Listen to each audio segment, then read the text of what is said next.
Tuloy-tuloy ang pagsisikap ng mga tauhan ng 1st Provincial Mobile Force Company, Tarlac Police Provincial Office sa pagpapanatili ng peace and order at pagsugpo ng kriminalidad dito sa probinsya ng Tarlac.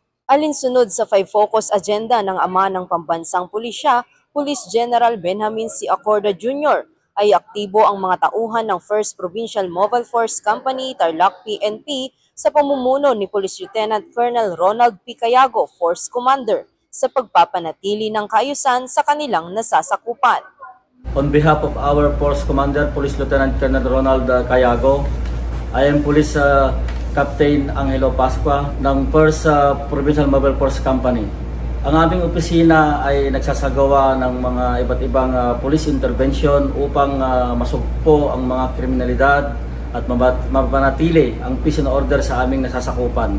Gaya ng pagsasagawa ng checkpoint, motorcycle patrolling, police visibility, and beat patrol. Ayon pa kay Police Captain Angelo A. Pascua, Deputy First Commander, maigting rin ang kanilang kampanya kontra illegal na droga kung saan nagsasagawa sila ng mga lectures at barangay visitation.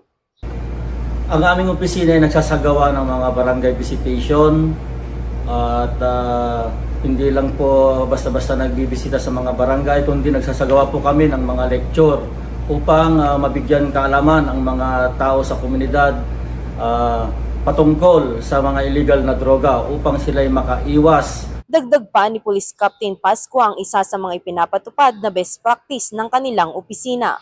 Ang best practice po ng aming opisina sa ngayon ay nagbabahagi po kami ng mga improvised trash bin sa mga eskwelahan na kung saan ay mapanatili po natin ang kalinisan sa mga lugar na ating nasasakupan. Mabigyan natin kaalaman ang mga tao sa komunidad, lalo na po sa mga estudyante, ng proper disposal of waste. Samantala, mahigpit rin ang kanilang internal security operations sa pamamagitan ng mga anti-insurgency lectures sa iba't ibang barangay na nagbunga ng pagbabalik loob ng umabot sa 14 na mga dating miyembro ng underground mass organization at communist terrorist group mula Agosto hanggang Enero ng taon. Nanawagan din po ako sa ating mga kababayan na naway magtulungan po tayo upang ating makamit ang isang ligtas, maunlad at maayos na pamayanan. Mula dito sa Tarlac Police Provincial Office, ang inyong PNN correspondent,